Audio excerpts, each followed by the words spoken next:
Esta es una producción de Grupo Fórmula. Encuentra más contenido como este en radioformula.mx.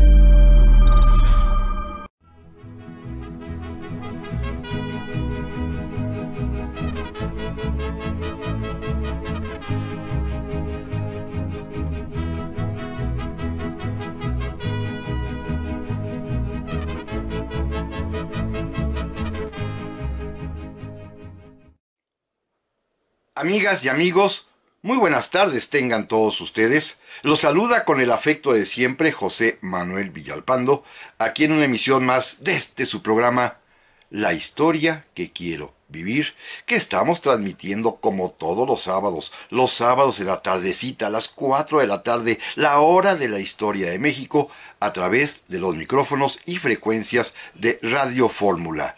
Ya lo saben que estamos en el 103.3 de FM, en la 970 de AM, ambas emisoras aquí en la capital de la República, que este es un programa que llega a muchas ciudades del interior de nuestra patria. A veces nos quitan, a veces nos ponen, pero estamos dando la batalla continuamente, sin cejar, sin dejarnos, porque este es un tema que amerita, no porque lo dé yo, porque lo platique yo, porque esté yo, sino porque la historia de México es importantísima para todas y para todos. Gracias por su compañía, gracias por su presencia, y les recuerdo que como siempre están disponibles a sus órdenes las vías electrónicas que nos permiten comunicar directamente, porque las respondo de inmediato, bien sea a mi correo villalpandohistoriador@gmail.com, también por supuesto a mi página de Facebook Villalpando y la Historia, y les recuerdo que además también este programa se sube, como se dice en términos modernos y tecnológicos, se sube a mi página de YouTube, José Manuel Villalpando, un poco más tarde. Gracias por su presencia, gracias por su compañía aquí en México, en el extranjero, gracias a Internet. Aquí estamos, una vez más, para seguir platicando acerca de la historia de nuestra patria, con un tema nuevo. Pero vamos, amigas y amigas, vamos a comenzar. Hace unas cuantas semanas, y seguramente ustedes se percataron, se dieron cuenta y hasta quizá lo comentaron, salió la noticia de que Citibank, el banco norteamericano que es dueño de lo que es para nosotros el Banco Nacional de México, Banamex, va a vender dicho banco. Lo pone a la venta. Esta es la historia que vamos a platicar el día de hoy. No la de Banamex específicamente. Quiero hacerlo más amplio porque es un tema que poco se trata en el radio. Es más, poco se trata también entre los escritos y los autores. Hay muy pocas historias de la banca en México, de los bancos en México. Y quisiera proponerles, si a ustedes les parece bien, que dediquemos tiempo para estudiar, a nuestra manera por supuesto, aquí en el programa de radio, este interesantísimo y apasionante tema de los bancos en México. Créanmelo, la historia no solamente es, como lo hemos platicado, los grandes acontecimientos políticos, tampoco lo es los grandes personajes militares, los presidentes de la República. No, la historia también tiene muchas otras facetas que vale la pena indagar y conocer, por lo menos de vez en cuando, sobre todo cuando hay acontecimientos de esta naturaleza, cuya magnitud es importante según iremos viendo. Así como hay historia especializada, por ejemplo, en las artesanías, hay historia en los pueblos originarios, hay historia que tiene que ver hasta con las tiendas y las actividades comerciales. También les propongo que hagamos en esta ocasión una historia de los bancos en México. Déjenme comenzar con algo que es evidente, ¿eh? Se trata de la historia de un negocio, el negocio bancario.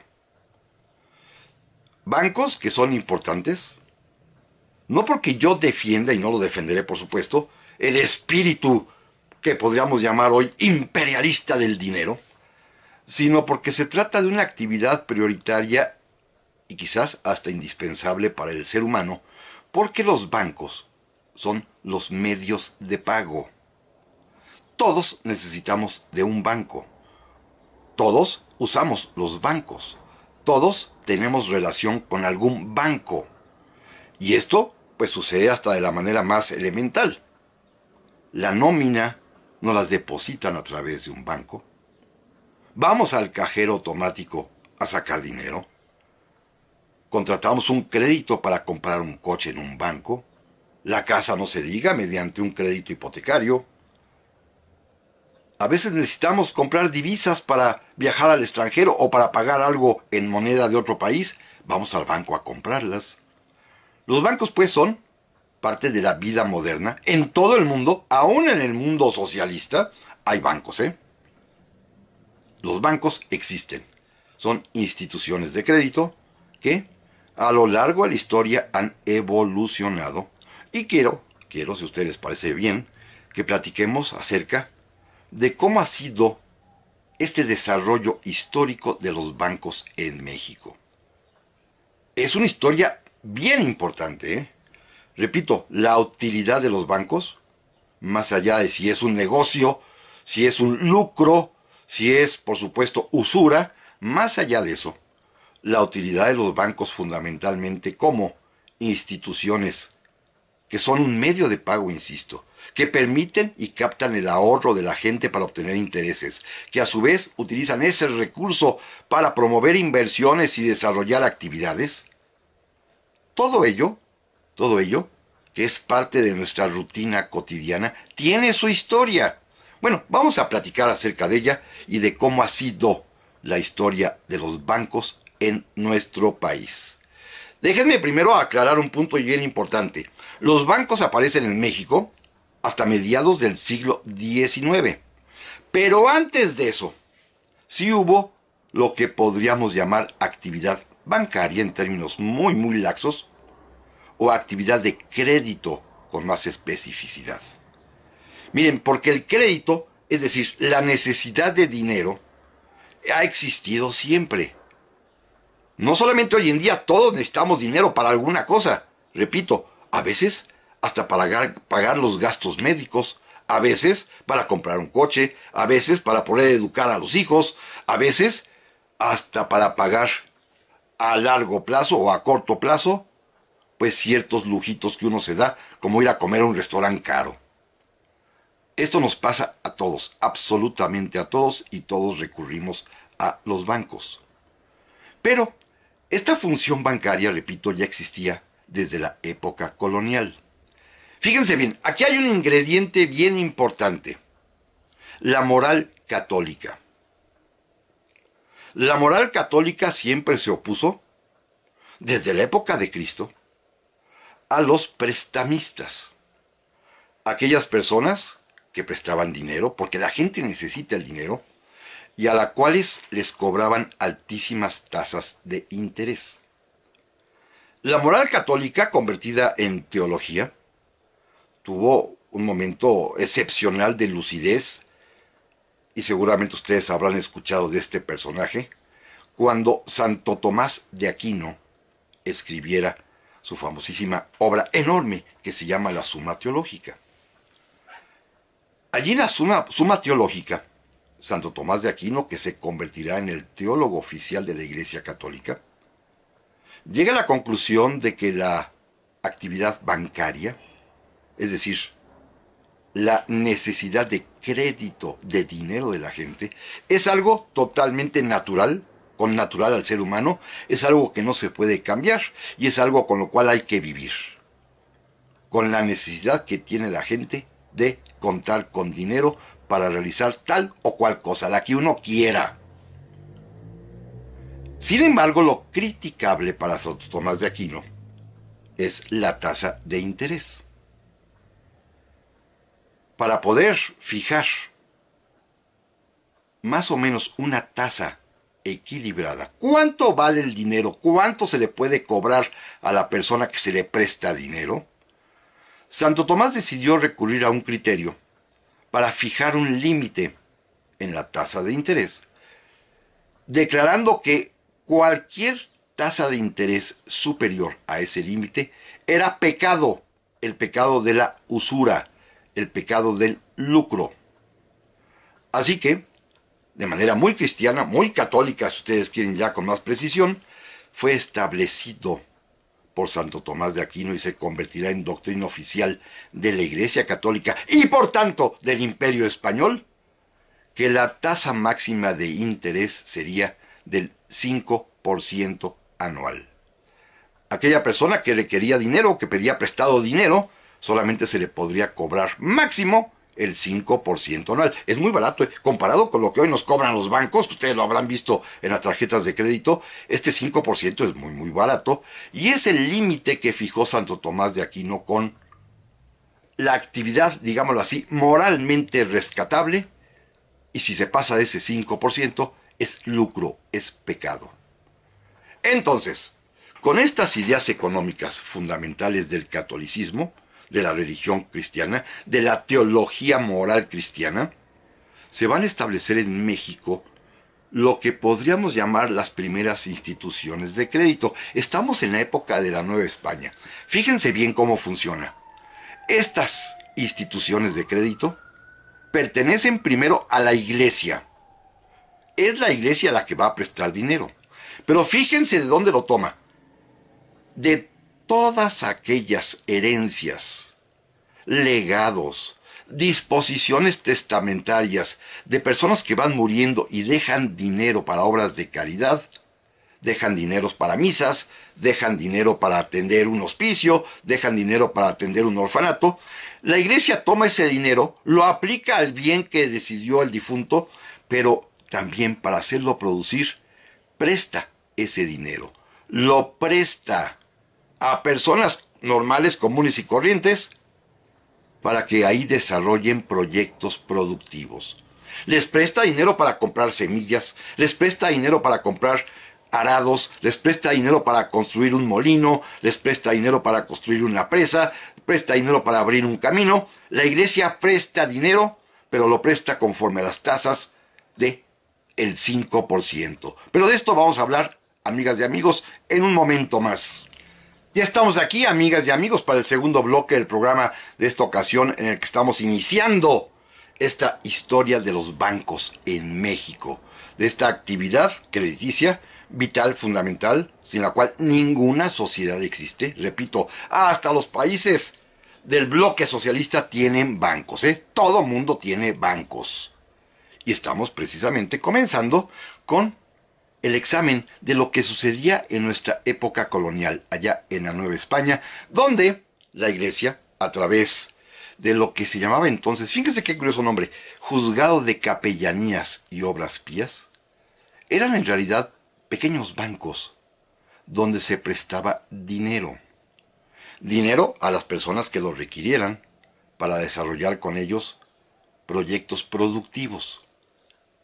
Ya decía yo, comprar semillas, comprar arados, comprar una nueva tierra, abrir una tienda, construir una bodega, construir una presa, un camino.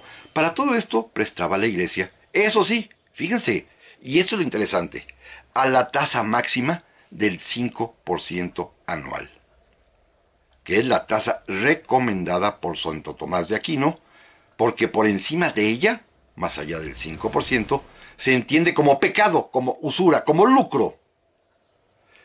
Este es el esquema con el que se funciona en el México durante los 300 años de vida colonial. Siempre ha existido esta necesidad de contar con dinero para hacer algo, y la Iglesia estaba pues para prestarlo. Este es el modo de vida colonial.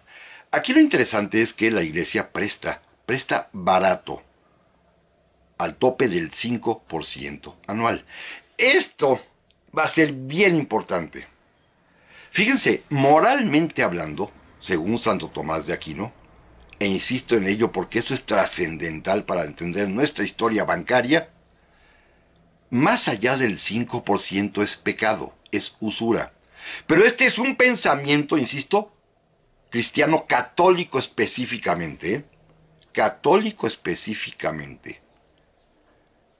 En cambio, en Europa, a partir del siglo XVIII, y con la aparición del pensamiento económico de un hombre que seguramente les suena a muchos de ustedes, que es Adam Smith, se llegó a la conclusión de que el progreso, de que el desarrollo económico, en buena medida es fruto de el deseo de prosperar de las personas, que significa en términos llanos y claros el deseo de poder ganar dinero.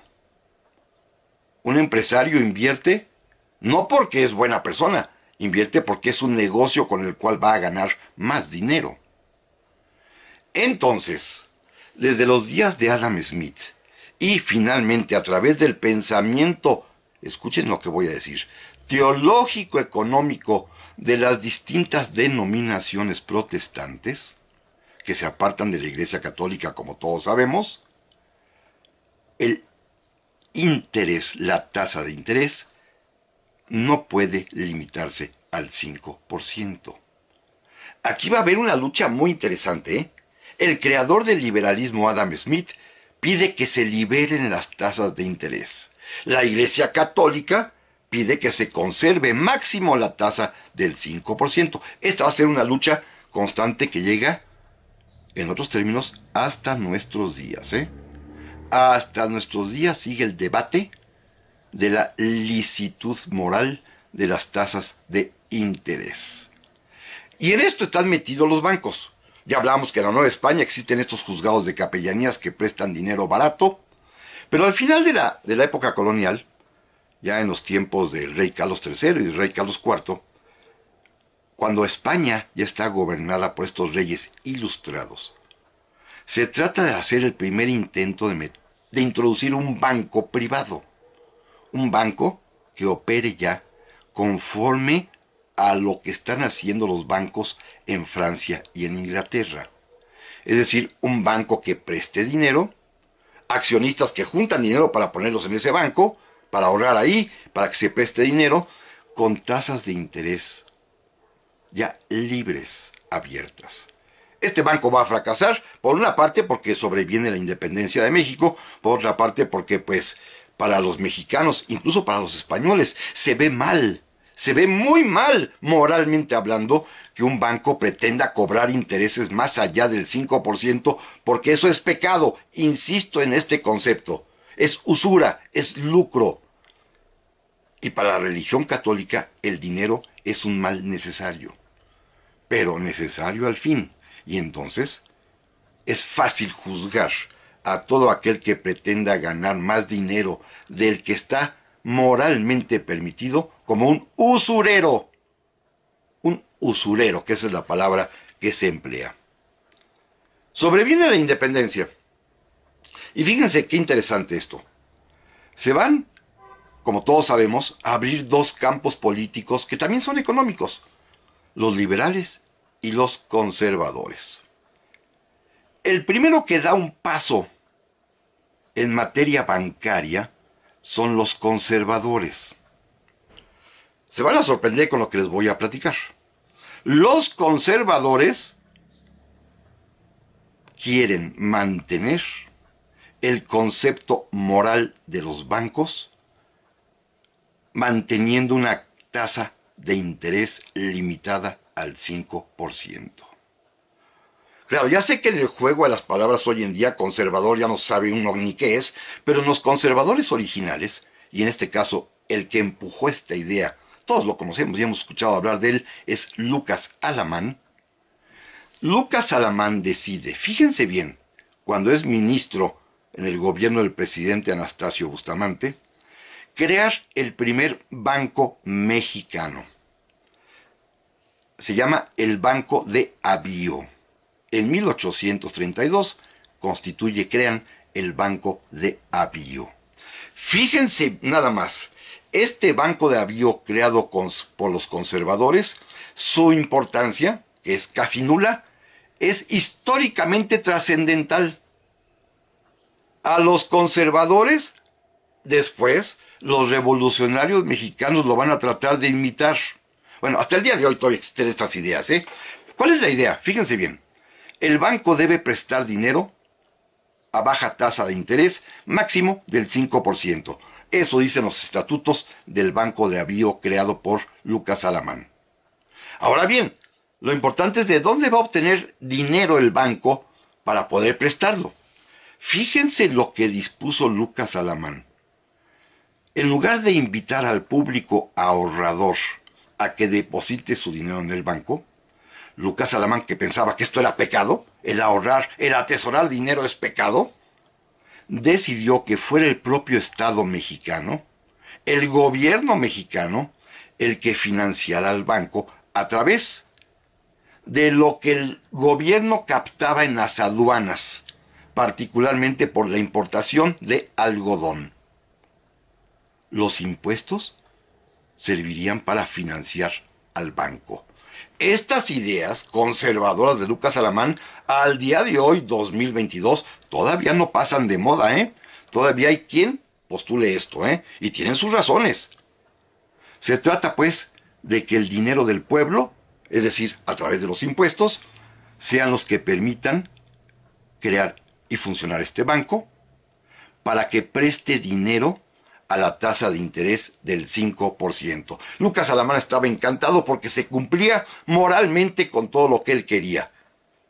Claro, apareció también la parte, pues, de la tradición mexicana. El banco quebró a los 12 años y fue el propio Antonio López de Santana en su presidencia, en 1844, el que lo tuvo que, pues, desaparecer. ¿Por qué? Porque el Banco de Avío quebró. Fíjense lo que sucedió. Recuerden, es un banco que vive de los impuestos que cobra el Estado, que presta dinero a tasas de interés muy bajas. Pero ¿qué creen que hizo Lucas Alamán y sus amigos? Primero se prestaron a sí mismos, después le prestaron a sus amigos, y después prestaban a quien sea, y los créditos, lo que prestó, nunca se pagó. No se pagó jamás lo que había prestado el Banco de Avío. Aprovechaban que la tasa de interés era muy baja, a veces medio hacían paguitos, pero muchas otras veces de plano no pagaban y no había manera de cobrarles lo que les habían prestado. Así que esta idea del Banco de Avío, esta idea del banco con moral católica que prestaría al 5% de interés a partir de dinero recaudado de los impuestos, fue un fracaso estrepitoso. Pero ahí nace la idea de que el Estado, de que el gobierno puede crear y puede capitalizar bancos. Una idea que existe hasta nuestros días y ya veremos cómo lo retoma la revolución. Pero en principio, pues, esto va a ser un fracaso. Pero miren, al año siguiente, en 1833, y este va a ser un paso bien importante, llegaron los liberales al poder, y en este caso el presidente de la República, el doctor Valentín Gómez Farías, que tenía como asesor al que hemos considerado siempre como el primer economista de México, José María Luis Mora. Gómez Farías y Mora, que eran lectores ávidos de Adam Smith, decidieron que esa no era la manera de que México progresara. Con ese banco no se podía progresar. Había que ser modernos, había que abrir el banco a la especulación, al crédito, a la inversión, y para ello, pues había que traer las ideas, repito, de Adam Smith. Esto es lo que piensan el doctor Valentín Gómez Farías y su asesor, José María Luis Mora, cuando los liberales llegan al poder, y ahí cambia radicalmente el concepto de lo que es la usura. Pero de esto vamos a platicar, amigas y amigos, en un momentito más.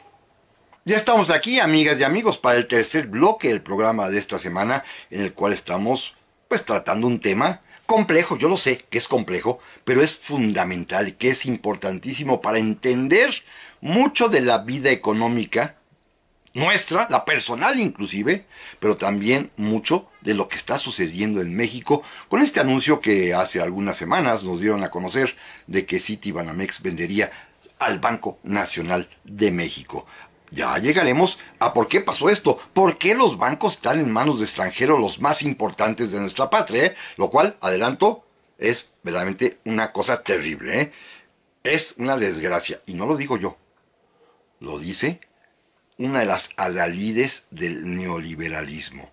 La famosa ministra de Inglaterra, Margaret Thatcher, decía claramente que está bien la libertad económica, pero los medios de pago, es decir, los bancos, deben estar siempre en manos de connacionales. Y en México cometimos el error de vender los bancos a extranjeros. Pero ya llegaremos ahí más adelante. Déjenme hacer este recorrido histórico primero, fundamental, porque estamos justamente en el momento en que aparece y llega a la presidencia de la República el doctor Valentín Gómez Farías con su asesor José María Luis Mora, ambos liberales, liberales.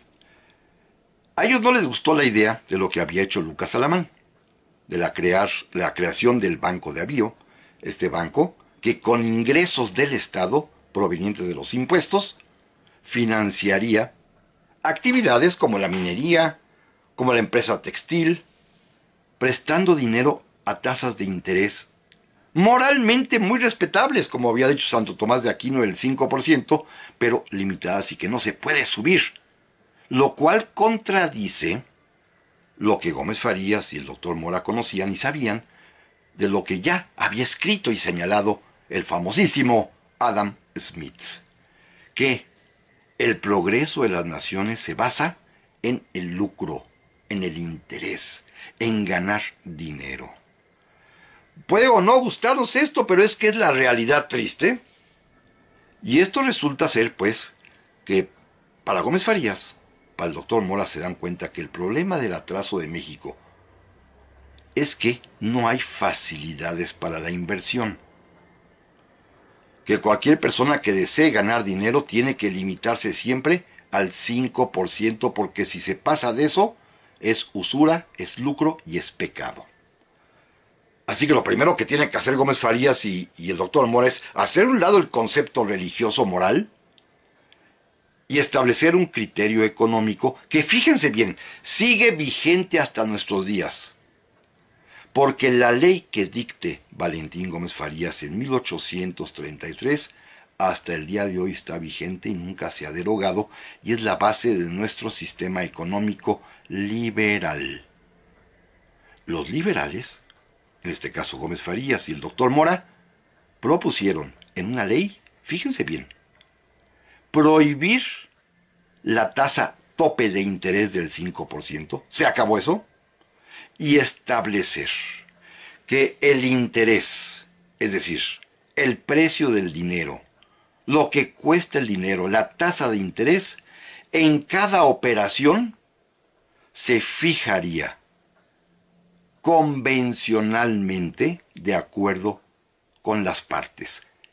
Los que están negociando un contrato de crédito fijan y establecen, se ponen de acuerdo, la tasa de interés, que no tendrá límite. El único límite es lo que las dos partes se pongan de acuerdo. Te voy a prestar dinero, pero te voy a cobrar tanto. ¿Lo aceptas o no lo aceptas? Y entonces pueden negociar. Pero ya no se permite la tasa límite del 5%. Esta ley que dictó el presidente Gómez Farías respecto de fijar las tasas de interés convencionalmente de acuerdo con las partes, en 1833, insisto en eso, sigue vigente hasta nuestros días y es la base del sistema bancario, pero también de cualquier tipo de negociación civil o mercantil en la que se cobran intereses. El que los intereses varíen, el que los intereses suban o bajen, en el que cada contrato inclusive sea diferente, en los que los bancos algunos cobren más, otros menos, se debe precisamente a que sigue vigente en México la ley de libertad cambiaria, de libertad de tasas de interés, que estableció el presidente Valentín Gómez Farías, repito, un liberal, que está en contra del Banco de Avío de Lucas Alamán, que es conservador porque presta máximo al 5%. Fíjense bien la guerra económica entre los partidos, Esto es algo que poco se habla porque, pues a la vuelta de los años, las posiciones pues fueron cambiando, pero sin embargo, hoy sigue habiendo pensamiento como el de Lucas Alamán, que pretende fijar la tasa de interés a un precio establecido, en aquel tiempo el 5%, y que los bancos los financie el Estado, con los impuestos de los contribuyentes, y hoy sigue habiendo seguidores de Gómez Farías que pretenden que el dinero tenga un precio fluctuante, libre de acuerdo se pongan las partes. Ellos convencionalmente fijan la tasa de interés y, al contrario, el ahorro de uno permite que eso lo pueda prestar y ganar dinero. Estas dos posiciones, para no llamar conservadores y liberales, digamos la de Alamán y la de Gómez Farías, hasta nuestros días, en 2022, siguen vigentes. Ustedes ya pongan el nombre que cada quien quiera. Pero son las dos posiciones contradictorias.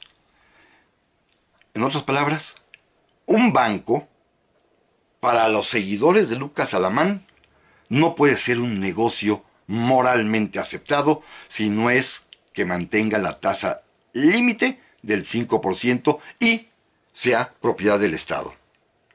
Para los seguidores de Gómez Farías, un banco, por ejemplo, tiene que estar creado con recursos del público ahorrador y puede fijar sus tasas de interés con el acuerdo de la contraparte al precio que sea, al límite que sea. Estas dos corrientes, repito, siguen vigentes hoy en día en 2022. Insisto, no los llamaré conservadores o liberales, los seguidores de Alamán y los seguidores de Gómez Farías y del doctor Mora. Esto va a permitir, fíjense bien, años después, ya muchos años después, porque a partir de 1833, pues México es un caos absoluto, y solamente, y vamos a hablar ya del primer banco formalmente establecido en México bajo las ideas de Gómez Farías, el primer banco que se establece en México, fíjense qué interesante, banco ya comercial para prestar dinero, para captar el ahorro del público y prestar dinero, el primer banco se establece en el año de 1864. Es en la época de Maximiliano. Recuerden que Maximiliano es liberal y Maximiliano está de acuerdo en las ideas de Gómez Farías y del doctor Mora. Así que Maximiliano es el primero que decide que se pueda ya establecer un banco comercial en México. Un banco, pues, que pueda prestar dinero que ha recaudado del ahorro del público y que pueda fijar tasas de interés de acuerdo con cada cliente. Este banco se llama, o se llamaba en aquel tiempo, el Banco de Londres, México y Sudamérica. Y ustedes seguramente lo conocen, los que tienen mi edad, lo recuerdan, y ha tenido varios nombres. Empezó con este muy largo, Banco de Londres, México y Sudamérica, luego se transformó únicamente a Banco de Londres y México, después, ¿se acuerdan? Por allá en los años 70 del siglo pasado, se transformó en Banca Serfín, y después, tristemente ya en este siglo, pues lo vendieron a extranjeros y hoy se llama Banco Santander. Este es el banco más antiguo de México como institución crediticia. Los anteriores, el Banco de Avío, por ejemplo, desapareció. Aquel que hablábamos remotamente del Banco de San Carlos en la época de los Reyes Ilustrados de Carlos III, también desapareció. Así que el banco más antiguo, el veterano, el decano de la banca en México, es hoy en día Banco Santander, que antes fue fundado con el nombre de Banco de Londres, México y Sudamérica, mutó después a Banco de Londres y México, luego a Banca Serfín. Pero es Maximiliano pues el que establece el primer banco. Y fíjense, cuando llega el gobierno liberal de Benito Juárez, ¿ustedes piensan que don Benito destruyó todo lo que hizo Maximiliano? Pues no, entre otras cosas, que hay muchas que sobrevivieron, entre otras cosas sobrevivió con el apoyo del propio gobierno y con el beneplácito de Juárez, sobrevivió el Banco de Londres y México. Se quedó ya para siempre, hasta el día de hoy, repito, permanece. Va a tardar tiempo en aparecer el siguiente banco. Esto será ya hasta la época de don Porfirio, en 1881, cuando aparezca otro banco ya que se llama Banco Nacional Mexicano. Y al año siguiente aparece la competencia, uno que se va a llamar Banco Mercantil Mexicano. Pero para ese momento, fíjense, estos dos bancos nuevos se dan cuenta que el Banco de Londres y México es ya muy poderoso y entonces para poder competir con él, deciden fusionarse. Y este Banco Nacional Mexicano y este Banco Mercantil Mexicano se fusionan y se convierten, escuchen el nombre, Banco Nacional de México. Este es Banamex, que nace en el año de 1884 en pleno porfirismo. Banamex, Banco Nacional de México, nace, repito, con Don Porfirio y se convierte de inmediato en un fuerte competidor del Banco de Londres y México. Son los bancos más importantes del país en ese momento, los dos. Pero de esto, amigas y amigos, si les parece bien, de esta historia de la banca en México, continuaremos platicando en un momentito más. Ya estamos aquí, amigas y amigos, para el cuarto y último bloque del programa de esta semana. Un programa distinto a lo que tradicionalmente hemos, pues de alguna manera, recapitulado como historia de México, porque hoy estamos haciendo un examen de una parte de la actividad humana normal de todos los días cotidiana, que son los bancos. Todos hemos ido al banco, todos vamos al banco, todos necesitamos un banco y todos, por supuesto, a veces odiamos los bancos, indudablemente, ¿eh? Pero es una realidad. Y no solamente en el mundo occidental libre, también en el mundo socialista, ¿eh? En todas partes hay bancos, en todos lados. Alguien tiene que encargarse de juntar el ahorro de las personas para darles intereses. Alguien tiene que encargarse de hacer préstamos para que haya proyectos productivos o proyectos personales de consumo, la tarjeta de crédito, o comprar el coche, o comprar la casa, o construir industrias, o construir un ferrocarril. Alguien tiene que prestar dinero y se cobra por ese préstamo porque, pues el negocio de los bancos, digámoslo así de manera muy simple, consiste en ganar dinero con el diferencial de tasas de interés. A quienes ahorran les pagan un interés y a quienes les prestan les cobran un interés aún mayor. El diferencial de las tasas de interés es la ganancia del banco y lo que hace rico a los bancos. Porque sí, como todos bien saben, cuando uno ahorra o invierte, la tasa de interés es mucho menor que cuando uno pide prestado, que la tasa entonces es enorme. Este diferencial de tasas de interés es el negocio bancario, que existe, repito, en todo el mundo, ¿eh? No podemos escaparnos. Decíamos también ya que en época moderna los bancos en México comienzan cuando finalmente, gracias a la ley de Valentín Gómez Farías que libera las tasas de interés, en la época del emperador Maximiliano llega el primer banco, el Banco de Londres y México, que después ya cuando Porfirio se va a fundar y se va a crear Banco Nacional de México, que se convierten en los dos bancos más importantes del país. Pero aquí sucedió algo bien importante. Miren, estamos y vamos al año de 1884, ya está establecido el porfiriato, y don Porfirio y sus ministros, particularmente Matías Romero, su ayudante José Limantur, se dan cuenta que el progreso económico, que requiere de dinero, debe manejarse ya de otra manera.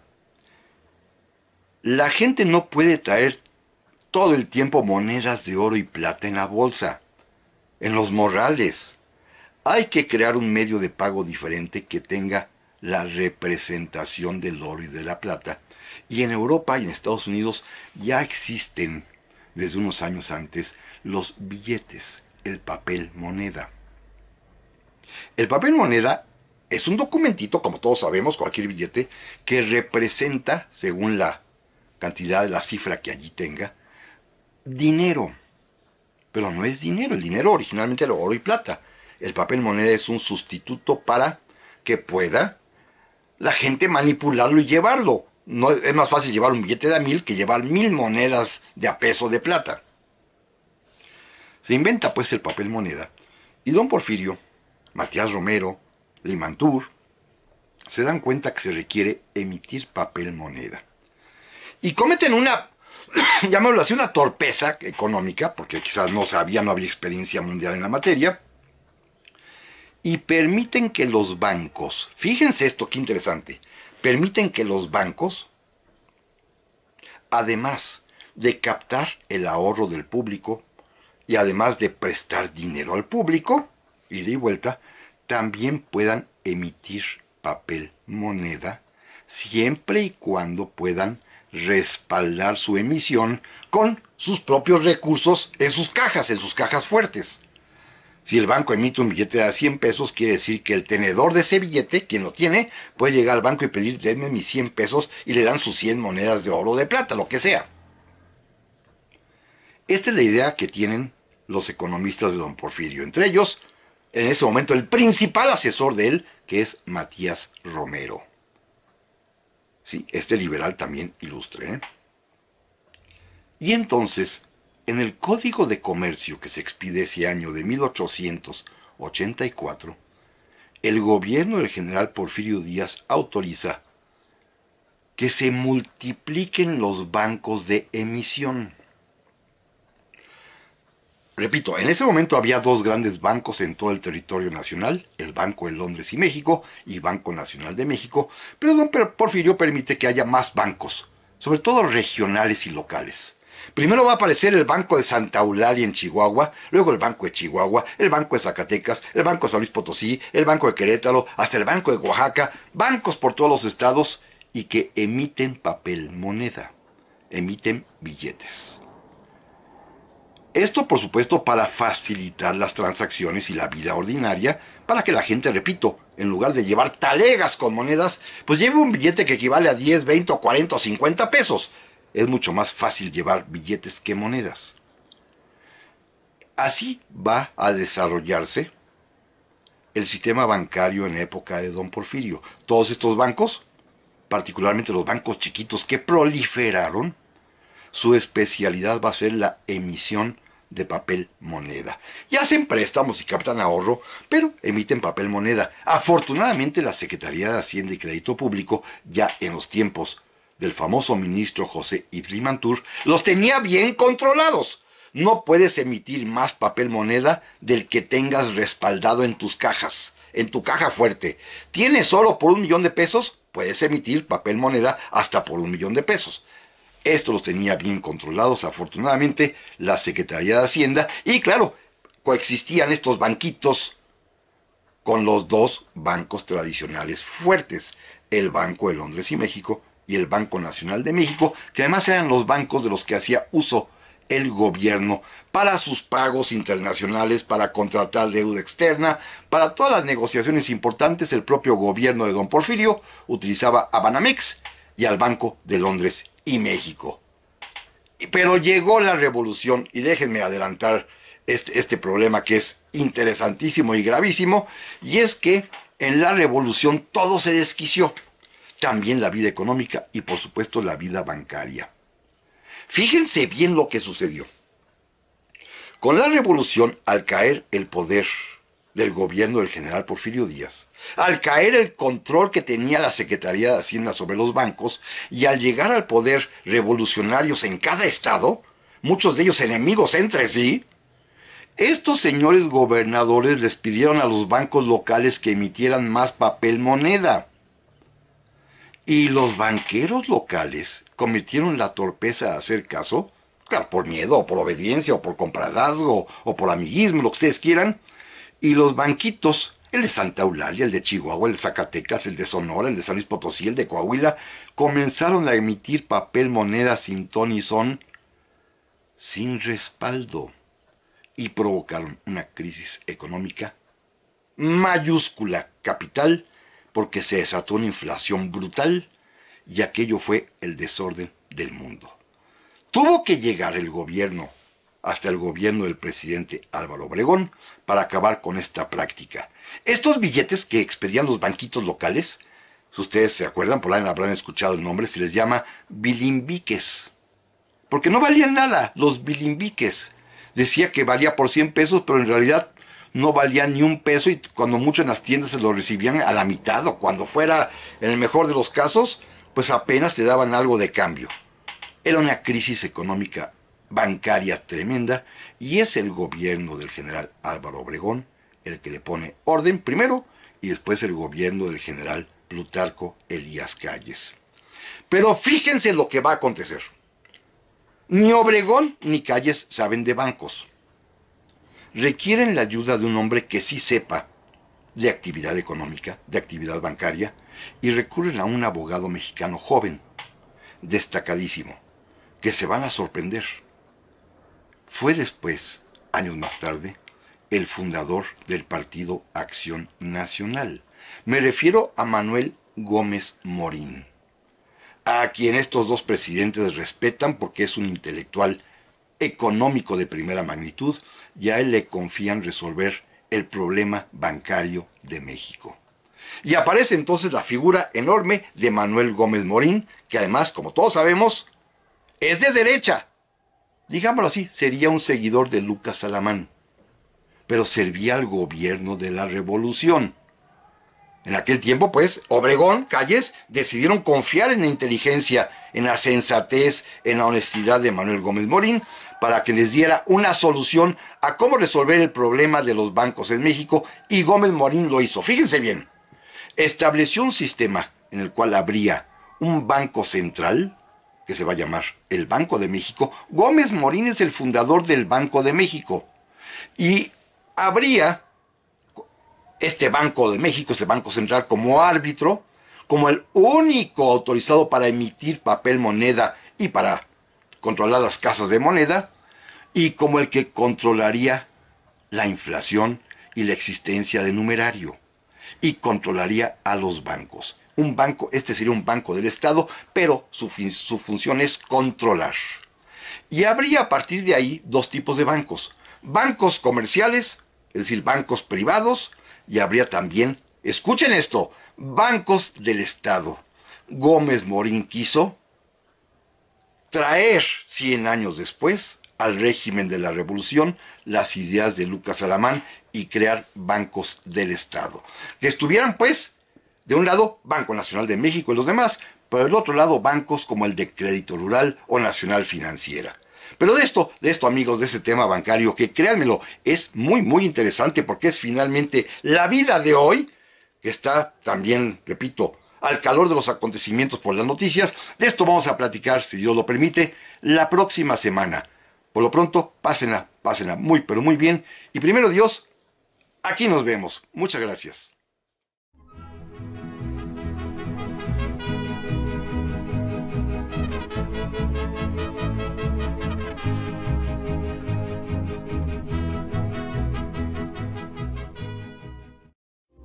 Esta fue una producción de Grupo Fórmula. Encuentra más contenido como este en radioformula.mx.